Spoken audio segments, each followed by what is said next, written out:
વિદ્યાર્થી મિત્રો, good morning. ધોરણ 12 વાણિજ્ય વ્યવસ્થા અને સંચાલન, પ્રકરણ નંબર 5 કર્મચારી વ્યવસ્થા. વિદ્યાર્થી મિત્રો, આપણે પહેલા પ્રકરણમાં જોઈ ગયા હતા કે સંચાલનના કાર્યો, એમાં આયોજન, વ્યવસ્થા તંત્ર અને કર્મચારી વ્યવસ્થા. એમાં આપણે જોયું હતું કે દરેક કાર્યના લગભગ એક પ્રકરણ આપણને આપેલા છે. એમાં આપણે વ્યવસ્થા તંત્ર જોઈ ગયા, આયોજન જોઈ ગયા. હવે આવે છે કર્મચારી વ્યવસ્થા. ઔદ્યોગિક ક્રાંતિ પછી ઉત્પાદન મોટા પાયે થવા લાગ્યું. એ વખતે કોઈ પદ્ધતિ નક્કી હતી નહીં.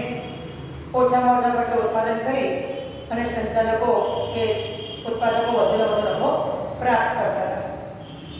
પણ 19મી સદીના અંતમાં સૂઝબૂઝ ધરાવતા જે સંચાલકો દ્વારા એકમનું સંચાલન શરૂ થયું, તો તેમણે એ અનુભવ્યું કે ધંધાકીય એકમમાં કર્મચારી સિવાય બાકીના બધા સાધનો જડ છે. કર્મચારી એ જીવંત વ્યક્તિ છે. તેની પોતાની લાગણીઓ, ગમા, અણગમા વગેરે હોય છે. તો જેના કારણે કર્મચારી જો સંતુષ્ટ હશે, એની ભરતી, પસંદગી, તાલીમ અંગેની યોગ્ય વ્યવસ્થા કરેલી હશે, તો ધંધાકીય એકમ સરળતાથી પોતાની ધ્યેય પ્રાપ્તિ સુધી પહોંચી શકશે અને કર્મચારી લાંબા સમય સુધી એકમમાં ટકી રહેશે. યંત્રો ચલાવવા માટે પણ કર્મચારીની જરૂર પડે છે. કાચા માલ દ્વારા ઉત્પાદન કરવા માટે પણ કર્મચારીની જરૂર પડે છે. એટલે કર્મચારી વ્યવસ્થાનું કાર્ય પણ એક અગત્યનું કાર્ય તરીકે એનો સ્વીકાર કરવામાં આવ્યો. પહેલાના સમયમાં કર્મચારી વ્યવસ્થાને અલગ કાર્ય તરીકે સ્વીકારાતો નહોતો, પણ સંચાલકો દ્વારા એ બાબત સમજવામાં આવી કે યંત્રો ચલાવવા માટે કર્મચારીની જરૂર છે. આપોઆપ યંત્રો ચાલી શકતા નથી. કાચા માલનો ઉપયોગ કરવો હોય, એમાંથી ઉત્પાદન કરવું હોય, તો એ માટે પણ કર્મચારીની જરૂર છે. એટલે કર્મચારી વ્યવસ્થાને અલગ કાર્ય તરીકેનું મહત્વ સ્વીકારવામાં આવ્યું. એ માટે કર્મચારીઓની ભરતી, પસંદગી, તાલીમ, બદલી, બઢતી વગેરે માટે વૈજ્ઞાનિક અભિગમ અપનાવવામાં આવ્યો. તો આ રીતે આપણે જોયું કે કર્મચારી વ્યવસ્થાની પ્રસ્તાવના આપણે જોઈ કે કેવી રીતે કર્મચારી વ્યવસ્થાને એક અલગ કાર્ય તરીકે સ્વીકારવામાં આવ્યું, તેનું મહત્વ પણ સ્વીકારવામાં આવ્યું અને સંચાલકોને એમ લાગ્યું કે સંચાલનના અન્ય કાર્યોને જેમ કર્મચારી વ્યવસ્થા આપણે એક અગત્યનું કાર્ય છે. હવે આપણે જોઈએ કર્મચારી વ્યવસ્થાનો અર્થ. સામાન્ય અર્થમાં જોઈએ તો કર્મચારી વ્યવસ્થા એટલે એકમ માટે જરૂરી કર્મચારીઓને મેળવવા, કેળવવા અને જાળવવા. શું કરવું? કર્મચારી વ્યવસ્થા એટલે એકમ માટે જરૂરી કર્મચારી મેળવવા, કેળવવા અને જાળવવા સાથે સંબંધ ધરાવે છે. આ સામાન્ય અર્થ છે. કર્મચારીઓ પહેલા ભરતી દ્વારા મેળવવામાં આવે, પછી તેમને તાલીમ આપીને કેળવવામાં આવે અને લાંબો સમય સુધી એકમમાં તેમની આવડતનો લાભ લઈ શકાય તે માટે તેને જાળવવામાં આવે, તો તેને કર્મચારી વ્યવસ્થા તરીકે ઓળખવામાં આવે છે. ફરી એકવાર, સામાન્ય અર્થમાં કર્મચારી વ્યવસ્થા એટલે એકમ માટે જરૂરી કર્મચારીઓ મેળવવા, કેળવવા અને જાળવવા સાથે એ સંબંધ ધરાવે છે. પણ વિસ્તૃત અર્થમાં જોઈએ, વિસ્તૃત અર્થમાં કર્મચારી વ્યવસ્થા એટલે શું? તો વિસ્તૃત અર્થમાં કર્મચારી વ્યવસ્થા એટલે કર્મચારીઓની ભરતી, પસંદગી, તાલીમ, બઢતી અને તેમની નિવૃત્તિ પછીના કાર્યોનો સમાવેશ કરવામાં આવે છે. શું કહે છે? કર્મચારી વ્યવસ્થા એટલે કર્મચારીઓની ભરતી, પસંદગી, તાલીમ, બઢતી અને તેમના નિવૃત્તિ પછીના કાર્યોનો સમાવેશ કરવામાં આવે છે. તો બે અર્થ આપણે જોયા. એક સામાન્ય અર્થ જોયો, તો સામાન્ય અર્થમાં કર્મચારી વ્યવસ્થા એટલે એકમ માટે જરૂરી કર્મચારીઓ મેળવવા, કેળવવા અને જાળવવા સાથે સંબંધ ધરાવે છે. જ્યારે વિસ્તૃત અર્થમાં જોઈએ તો વિસ્તૃત અર્થમાં કર્મચારી વ્યવસ્થા એટલે એમાં કયા કાર્યો સમાવેશ થાય છે? તો કર્મચારીઓની ભરતી, પસંદગી, તાલીમ, બઢતી અને નિવૃત્તિ પછીના કાર્યનો સમાવેશ એ કર્મચારી વ્યવસ્થામાં કરવામાં આવે છે. હવે આપણે જોઈએ કર્મચારી વ્યવસ્થાની લાક્ષણિકતાઓ. તો પહેલું લક્ષણ છે સંચાલનનું અગત્યનું કાર્ય. કર્મચારી વ્યવસ્થા એ સંચાલનના જે અન્ય કાર્યો જેમ અગત્યના છે, આયોજનનું કાર્ય છે, વ્યવસ્થા તંત્રનું કાર્ય છે, સંકલનનું કાર્ય છે, દોરવણીનું કાર્ય છે, અંકુશનું કાર્ય છે, જેમ અન્ય કાર્યો મહત્વના છે તે જ રીતે કર્મચારી વ્યવસ્થામાં શું છે? સંચાલનનું એક અગત્યનું કાર્ય છે, મહત્વનું કાર્ય છે. કારણ કે કર્મચારી એ એક જ એવી વ્યક્તિ છે જે જીવંત છે. બાકીના બધા જ ઉપરના સાધનો કેવા છે? નિર્જીવ છે. કાચો માલ હોય, યંત્રો, મૂડી એ બધા નિર્જીવ સાધનો છે, પણ કર્મચારી જીવંત વ્યક્તિ છે. એટલે કર્મચારી વ્યવસ્થા એ સંચાલનનું કેવું કાર્ય છે? એક અગત્યના કાર્ય તરીકે તેને સ્વીકારવામાં આવે છે. બીજું, કાયમી પ્રક્રિયા. કર્મચારી વ્યવસ્થાનું કાર્ય એક કાયમી પ્રક્રિયા છે. જ્યાં સુધી એકમનું અસ્તિત્વ હશે, જ્યાં સુધી એકમની પ્રવૃત્તિઓ ચાલુ હશે, ત્યાં સુધી કર્મચારીની જરૂર પડશે જ. કર્મચારી સિવાયના વ્યવસ્થા તંત્ર કે એકમને આપણે કલ્પના પણ કરી શકીએ નહીં. તો જ્યાં સુધી એકમમાં કામગીરી ચાલુ છે ત્યાં સુધી કર્મચારીની જરૂર પડતી હોય છે. એમની ભરતી કરવી, એમની પસંદગી કરવી, તેમને તાલીમ આપીને તૈયાર કરવા, કુશળ કર્મચારીને બઢતી આપી, અમુક સમયે કર્મચારી નિવૃત્ત કરવા, નિવૃત્તિ પછીના કાર્યો કરવા, આ બધા જ કાર્યો સતત ચાલતા રહેશે ત્યાં સુધી જ્યાં સુધી એકમનું અસ્તિત્વ હશે, જ્યાં સુધી એકમમાં પ્રવૃત્તિઓ ચાલુ હશે, ત્યાં સુધી કર્મચારી વ્યવસ્થાની પણ જરૂર પડતી હોય છે. તેથી એમ કહી શકાય કે કર્મચારી વ્યવસ્થા એ કેવી પ્રક્રિયા છે? કાયમી પ્રક્રિયા છે તેમ કહી શકાય. ત્રીજી લાક્ષણિકતા માનવ સંબંધો સાથે નિસ્બત. કર્મચારી વ્યવસ્થા એ માનવીને લગતું કાર્ય છે. એ માનવ સંબંધો સાથે નિસ્બત ધરાવતું કાર્ય છે. માનવી એક જીવંત વ્યક્તિ છે. તેને પોતાની લાગણીઓ હોય છે, અણગમા હોય છે, તેનું પોતાનું આત્મસન્માન હોય છે. એટલે એ માનવ પ્રવૃત્તિ સાથે સંબંધિત થતી પ્રવૃત્તિ છે, માનવી સાથે સંબંધિત પ્રવૃત્તિ છે તેમ કહી શકાય. એટલે મુદ્દો છે માનવ સંબંધો સાથે નિસ્બત. કારણ કે જીવંત સાધન છે. આપણે જોઈ ગયા કે બાકીના બધા સાધનો કેવા છે? જડ છે, નિર્જીવ છે. યંત્રો હોય, કાચો માલ હોય, નાણાં, એ બધા પણ જરૂરી તો છે જ, પણ એ કેવા છે? નિર્જીવ છે, જડ છે. એનો આપણે જે ઉપયોગ કરી શકીએ છીએ. પણ માનવી એ જીવંત વ્યક્તિ છે, એનો ગમે તેમ ઉપયોગ કરી શકાતો નથી. તેને પોતાની લાગણી હોય છે, તેને પોતાનું આત્મસન્માન હોય છે. એટલે એમ કહી શકાય કે કર્મચારી વ્યવસ્થાને માનવ સંબંધો સાથે નિસ્બત છે, કારણ કે માનવીને લગતી પ્રવૃત્તિ છે માટે. ત્યાર પછીનો મુદ્દો છે પ્રવૃત્તિઓ ગતિશીલ બને છે. કર્મચારી વ્યવસ્થાને કારણે જ એકમમાં બધી પ્રવૃત્તિઓ હાથ ધરી શકાય છે. એ પછી ઉત્પાદનનું કાર્ય હોય, વેચાણનું કાર્ય હોય કે હિસાબી કાર્ય હોય. આપણે હિસાબો કોમ્પ્યુટર દ્વારા લખવા છે, પણ કોમ્પ્યુટરમાં ડેટા નાખવા માટે પણ વ્યક્તિની જરૂર પડે છે. ઉત્પાદન યંત્રો દ્વારા કરવું છે, પણ યંત્ર ચલાવવા માટે પણ માનવીની, કર્મચારીની જરૂર પડે છે. તેમ કહી શકાય કે કર્મચારી વ્યવસ્થા એ એકમની બધી જ પ્રવૃત્તિને શું કરે છે?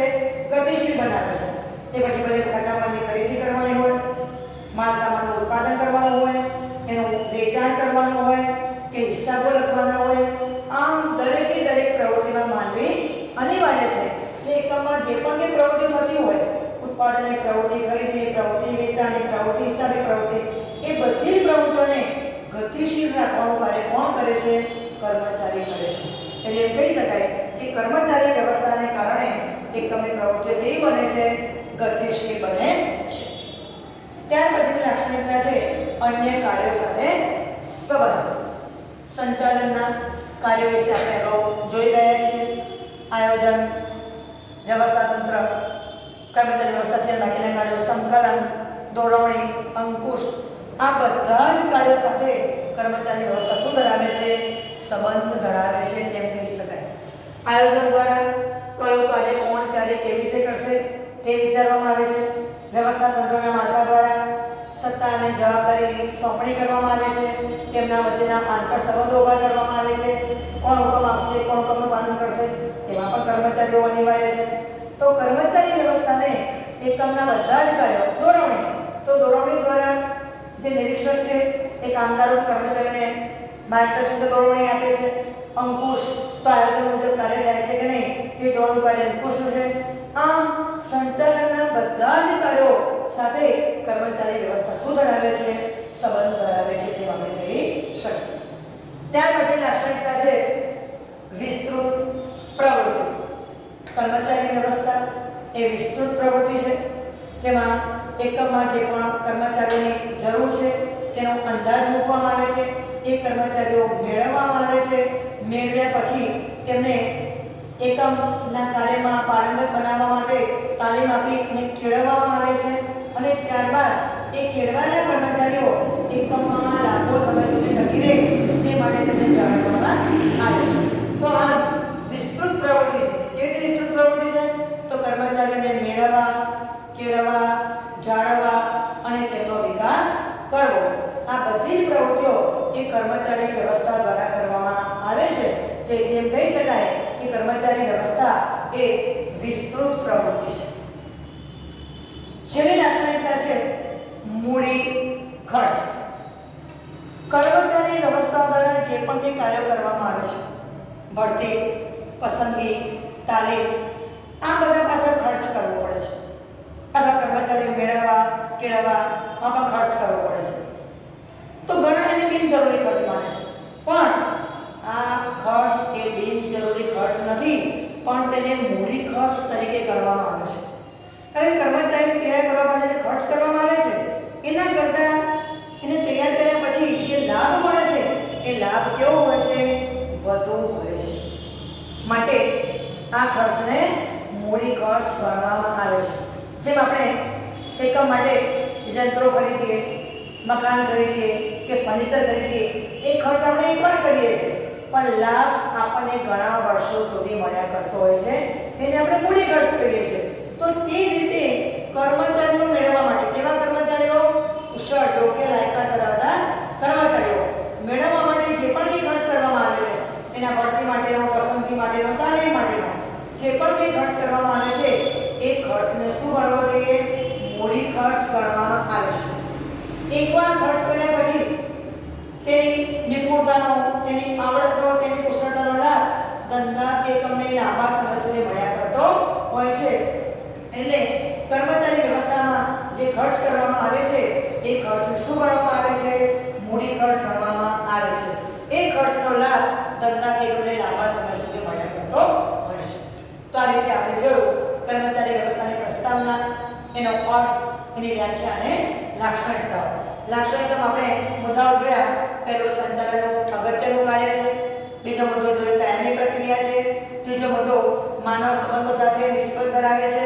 ચોથો મુદ્દો પ્રવૃત્તિઓને શું રાખે છે? ગતિશીલ રાખે છે. પાંચમો મુદ્દો અન્ય કાર્યો સાથે તેને સંબંધ હોય છે. છઠ્ઠો મુદ્દો જોયો વિસ્તૃત પ્રક્રિયા. અને સાતમો મુદ્દો આપણે જોયો એને મૂડી ખર્ચ ગણવો જોઈએ. એ પછીનો મુદ્દો આપણે જોઈએ કર્મચારી વ્યવસ્થાનું મહત્વ. કર્મચારી એ ધંધાનું એક અતિ અગત્યનું પરિબળ છે. કર્મચારી વિનાના વ્યવસ્થા તંત્રની કલ્પના પણ કરી શકાતી નથી. કર્મચારી વિનાનું ધંધાકીય એકમ એ આત્મા વિનાના શરીર સાથે ઓળખવામાં આવે છે. આત્મા વિનાનું શરીર હાડપિંજર હોય છે, તો તેને આત્મા વિનાના હાડપિંજર સાથે ઓળખવામાં આવે છે. આયોજન ગમે તેટલું સારું કરેલું હોય, વ્યવસ્થા તંત્રનું માળખું પણ યોગ્ય હોય, પણ જો એકમમાં કર્મચારીઓ યોગ્ય નહીં હોય, એટલે અયોગ્ય હશે, તો એ ધંધા એકમ ક્યારેય સફળતા પ્રાપ્ત કરી શકતું નથી. એકમની સફળતાનો આધાર યોગ્ય કર્મચારીઓ પર રહેલો છે. આ બાબત આપણને કર્મચારી વ્યવસ્થાનું મહત્વ દર્શાવે છે. એકમમાં યંત્રો જડ છે. જો જડ સાધનોની પણ માવજત કરતા હોઈએ તો આપણને ઘણા મદદરૂપ બનતા હોય છે. તો કર્મચારી તો જીવંત વ્યક્તિ છે, તો જેને સાચવવામાં આવે, તેને સંભાળવામાં આવે તો એ ધંધાકીય એકમ માટે ખૂબ જ ઉપયોગી બને છે. તો આ કર્મચારી વ્યવસ્થા એ સંચાલનનું ખૂબ જ અગત્યનું કાર્ય છે. ધંધાકીય એકમની સફળતામાં તે ખૂબ જ મહત્વ ધરાવે છે. આપણે જોયું કે આયોજન ગમે તેટલું સુદૃઢ બનેલું હોય, વ્યવસ્થા તંત્રનું માળખું પણ કેવું હોય, યોગ્ય હોય, પણ જો કર્મચારીઓની પસંદગી યોગ્ય નહીં થઈ હોય, એકમમાં અયોગ્ય કર્મચારીઓ આવી ગયા હશે તો એ ધંધાકીય એકમ પોતાના હેતુઓ સિદ્ધ કરી શકશે નહીં, એ સફળતા પ્રાપ્ત કરી શકશે નહીં. એ માટે યોગ્ય કર્મચારી વ્યવસ્થા અનિવાર્ય છે તેમ કહી શકીએ.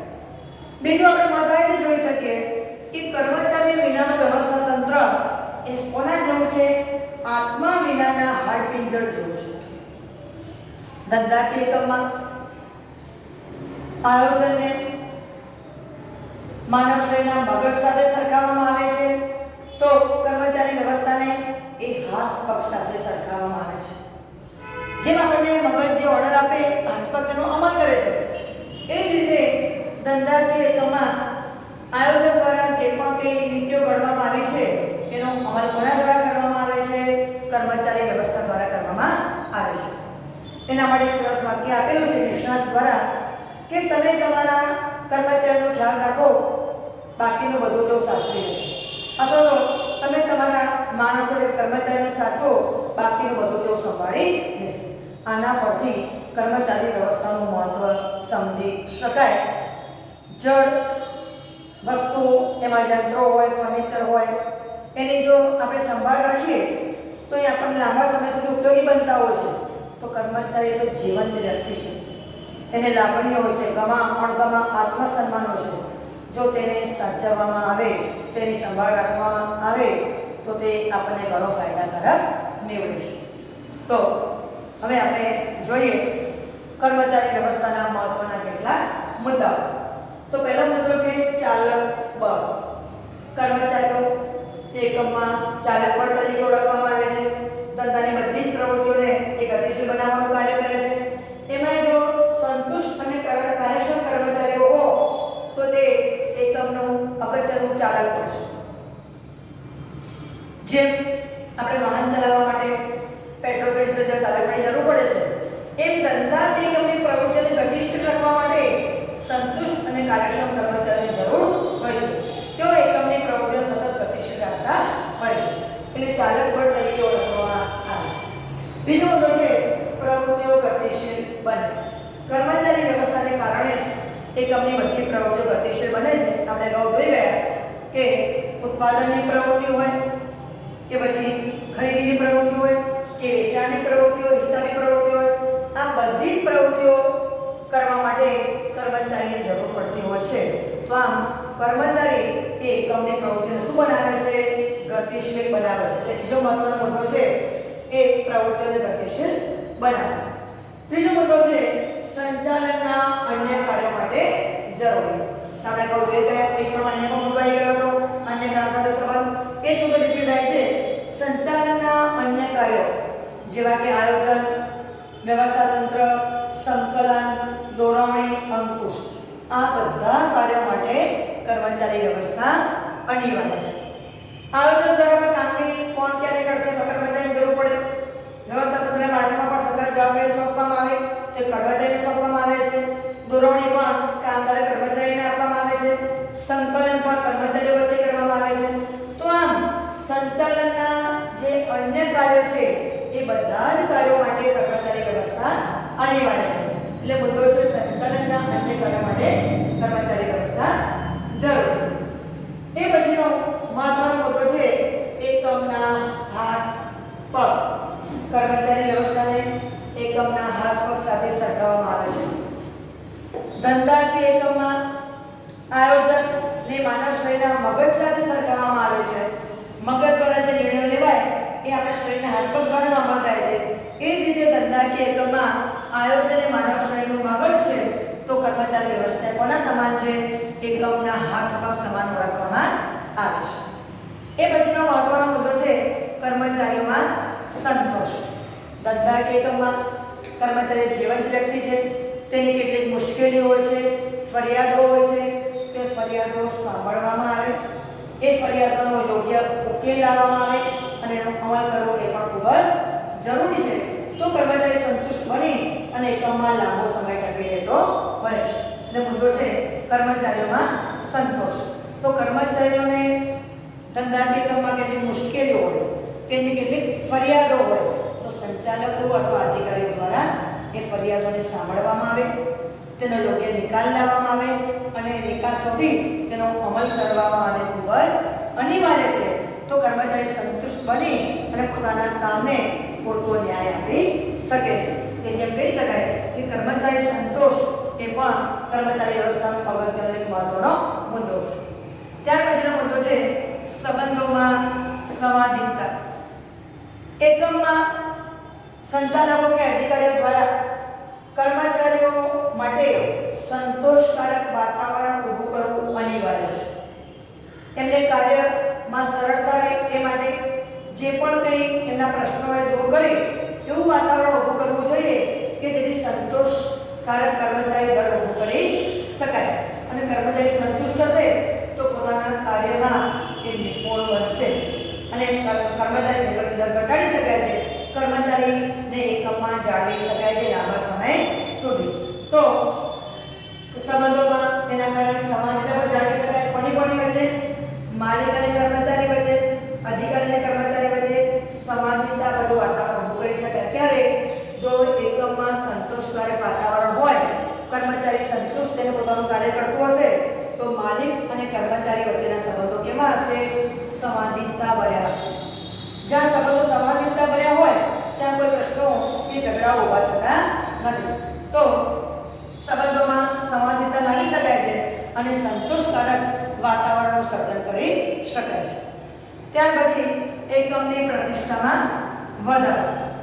ધંધાકીય એકમમાં સંતુષ્ટ અને કાર્યનિષ્ઠ કર્મચારીઓ એ એકમની અમૂલ્ય સંપત્તિ ગણવામાં આવે છે. જેમ જમીન, મકાન, યંત્રો એકમની સંપત્તિ છે, એમ કેવા કર્મચારીઓ? સંતુષ્ટ કર્મચારીઓ, જેમને પોતાના કાર્યથી સંતોષ હોય. કાર્યનિષ્ઠ કર્મચારીઓ, જેઓ પોતાના કાર્યમાં કુશળતા ધરાવતા હોય, આવા કર્મચારીઓ એકમને શું ગણવામાં આવે છે? એ અમૂલ્ય સંપત્તિ ગણવામાં આવે છે અને એના કારણે એકમની પ્રતિષ્ઠામાં શું થાય છે? વધારો થાય છે. જે ધંધાકીય એકમમાં કર્મચારીઓ કુશળ હશે, કર્મચારી પોતાના કાર્યથી સંતુષ્ટ હશે, એ એકમની વેરમાં પ્રતિષ્ઠા કેવી હોય છે? સારી હોય છે. એટલે એકમની પ્રતિષ્ઠામાં વધારો કરી શકાય છે. તેના કારણે સંતુષ્ટ અને કાર્યનિષ્ઠ કર્મચારીઓને કારણે એકમની અમૂલ્ય સંપત્તિ ગણાય છે, જેના કારણે એકમની પ્રતિષ્ઠામાં વધારો કરી શકાય છે. ત્યાર પછીનો મહત્વનો મુદ્દો છે સતત ચાલતી પ્રક્રિયા. કર્મચારી વ્યવસ્થા એ સતત ચાલતી પ્રક્રિયા છે. કર્મચારી વિનાના વ્યવસ્થા તંત્ર કે ધંધાકીય એકમની આપણે કલ્પના પણ કરી શકતા નથી. જ્યાં સુધી એકમ ચાલુ છે, જ્યાં સુધી એકમની પ્રવૃત્તિઓ જીવંત છે, ત્યાં સુધી કર્મચારી વ્યવસ્થાનું પણ કાર્ય સતત ચાલુ રહેતું હોય છે. તેથી એમ કહી શકાય કે કર્મચારી વ્યવસ્થા એ સતત ચાલતી પ્રક્રિયા છે. વિદ્યાર્થી મિત્રો, આપણે કર્મચારી વ્યવસ્થાનું મહત્વ જોયું. એના માટે કેટલાક અગત્યના મુદ્દાઓ આપણે જોયા. એમાં પહેલો મુદ્દો આપણે જોયો કે ચાલક બળ પ્રવૃત્તિઓને ગતિશીલ બનાવે છે, સંચાલનના અન્ય કાર્ય માટે જરૂરી છે, એકમના હાથપગ છે, કર્મચારીઓમાં સંતોષ ઊભો કરી શકાય છે, સંબંધોમાં સમાનતા ઊભી કરી શકાય છે. આ કર્મચારી વ્યવસ્થાને કારણે એકમની પ્રતિષ્ઠામાં વધારો કરી શકાય છે અને સતત ચાલતી પ્રક્રિયા છે. એટલા આપણે મહત્વના મુદ્દા જોયા. હવે આપણે નવો મુદ્દો જોઈએ, માનવ સંસાધન સંચાલનના ભાગ તરીકે કર્મચારી વ્યવસ્થા. અત્યાર સુધી એટલે કે પ્રાચીન સમયમાં કર્મચારી વ્યવસ્થાને એક અલગ કાર્ય ગણવામાં આવતું નહોતું સંચાલનનું. પણ કર્મચારી વ્યવસ્થાનું મહત્વ વધતા, કર્મચારીનું મહત્વ વધતા સંચાલકોએ સમજ્યું કે કર્મચારી એક જીવંત વ્યક્તિ છે, એમાં ખૂબ જ અગત્યનું છે. એટલે કર્મચારી વ્યવસ્થાને એક અલગ કાર્ય તરીકે સ્વીકારવામાં આવ્યું. પણ તેને માનવ સંસાધન સંચાલનના ભાગ તરીકે પણ ઓળખવામાં આવે છે. તો માનવ સંસાધન સંચાલન એટલે શું? તો ધ્યેય પ્રાપ્તિ માટે જરૂરી કર્મચારીનું શું કરવું? આયોજન કરવું, તેમની ભરતી કરવી એટલે પ્રાપ્તિ કરવી, તેમની જાળવણી અને વિકાસની પ્રક્રિયા છે. માનવ સંસાધન સંચાલન શું છે? તો એકમમાં જે પણ તે પ્રવૃત્તિઓ કરવાની છે એ માટે કેટલા કર્મચારીઓ, કેવા કર્મચારીની જરૂર પડશે, એ કર્મચારીનું આયોજન કરવું, તેમની પ્રાપ્તિ કરવી, આયોજન કર્યા પછી તેમને શું કરવાનું, પ્રાપ્તિ કરવાની, તેમની જાળવણી કરવાની અને તેમના વિકાસની પ્રક્રિયા એ માનવ સંસાધન સંચાલન તરીકે ઓળખવામાં આવે છે. કર્મચારી વ્યવસ્થામાં આપણે જોઈ ગયા કે ભરતી, પસંદગી, તાલીમ, પછી બઢતી, નિવૃત્તિ પછીના કાર્યોનો સમાવેશ થાય છે. પણ માનવ સંસાધન સંચાલનમાં એક કાર્ય ઉમેરાય છે, એ કર્મચારી વિકાસની પ્રક્રિયા છે. એમાં કર્મચારીના વિકાસ અંગે પણ વિચારણા કરવામાં આવે છે.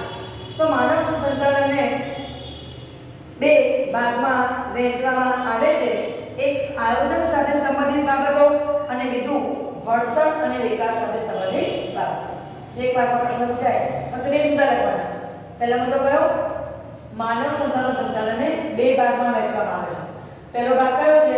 તો આયોજન સાથે સંબંધિત બાબતો અને બીજું કર્મચારીઓના વળતર અને વિકાસ સાથે સંબંધિત બાબતો. તો આયોજન સાથે સંબંધિત બાબતોમાં કયા મુદ્દાનો સમાવેશ થાય છે? તો પહેલો મુદ્દો છે જરૂરી કર્મચારીઓનું આયોજન કરવું અને તેમને શું આપવી? નિમણૂક આપવી અને એના દ્વારા કર્મચારી સંખ્યામાં વધારો કરવો. ફરી એકવાર, આયોજન સાથે સંબંધિત બાબતોમાં પહેલો મુદ્દો, એકમમાં જે કર્મચારીની જરૂર હોય એ જરૂરી કર્મચારીનું આયોજન કરવું, તેમને નિમણૂક આપી અને કર્મચારી સંખ્યામાં શું કરવું? વધારો કરવો. બીજો મુદ્દો, સમય, સંજોગો અને પરિસ્થિતિ અનુસાર જો જરૂર જણાય તો શું કરવાનું? જરૂરિયાત મુજબ કાળજીપૂર્વક કાર્યવાહી કરવી અને કર્મચારી સંખ્યામાં ઘટાડો કરવો. પહેલા મુદ્દામાં શું હતો? વધારો કરવો. બીજામાં શું છે? ઘટાડો કરવો. પણ કેવી રીતે? તો સમય, સંજોગો અને પરિસ્થિતિ મુજબ જરૂર જણાય તો કેવી રીતે? કાળજીપૂર્વક કર્મચારી સંખ્યામાં શું કરવો? ઘટાડો કરવો. એ પણ આ માનવ સંચાલનનું આયોજન સાથે સંબંધિતમાં બીજું કાર્ય છે. ત્રીજું, જે જગ્યા માટે કર્મચારીની જરૂર છે તે મુજબ લાયકાત મુજબ યોગ્ય સ્થળે કર્મચારીને કામગીરી સોંપવી. કર્મચારીની પ્રાપ્તિ કર્યા પછી જે તે હોદ્દા મુજબ, જે તે લાયકાત મુજબ કર્મચારીને શું કરવાની? કાર્યની સોંપણી કરવી. શેના મુજબ? લાયકાત મુજબ. જે તે જગ્યાને યોગ્ય લાયકાત ધરાવતી વ્યક્તિ મળવી જોઈએ અને જે તે લાયકાત ધરાવતી વ્યક્તિને જે તે જગ્યા મળવી જોઈએ. એ મુજબ લાયકાત મુજબ કર્મચારીઓને યોગ્ય કામગીરીની સોંપણી કરવી. અને ચોથો મુદ્દો, સતત દેખરેખ રાખવી. કર્મચારીના કામ પર સતત દેખરેખ રાખવી, તેમના કાર્ય સંબંધી જ્ઞાનમાં શું કરવો? વધારો કરવો. તેમના કાર્ય પર સતત દેખરેખ રાખવી અને કાર્ય સંબંધી જે જ્ઞાન છે એ જ્ઞાનમાં સતત શું કરવો? વધારો કરવો. આ ચાર બાબતોનો શેમાં સમાવેશ થાય છે? તો આયોજન સંબંધી જે બાબતો છે, માનવ સંસાધન સંચાલનની આયોજન સંબંધી બાબતોમાં આ ચાર મુદ્દાનો સમાવેશ થાય છે. કયા ચાર મુદ્દા જોયા? તો જરૂર જણાય તો કર્મચારીઓની પ્રાપ્તિ કરવી, એનું આયોજન કરી અને તેમને નિમણૂક આપવી. બીજો મુદ્દો, સમય, સંજોગો અને પરિસ્થિતિ મુજબ કાળજીપૂર્વક કર્મચારી સંખ્યાનો ઘટાડો કરવો.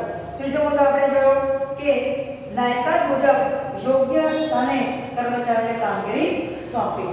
અને એ પછી ચોથો અને છેલ્લો મુદ્દો આપણે જોયો કે સતત દેખરેખ રાખી અને કર્મચારીઓને જે જ્ઞાન સંબંધિત એમની જે સમજ છે, જ્ઞાનની અને કાર્ય સંબંધિત જે જ્ઞાન છે એ સમજમાં સતત શું કરવો? વધારો કરવો. બીજો મુદ્દો છે વળતર અને વિકાસ સાથે સંબંધિત. તો પહેલો મુદ્દો છે એમાં જરૂર જણાય ત્યારે કર્મચારીઓની તાલીમ અંગેની વ્યવસ્થા.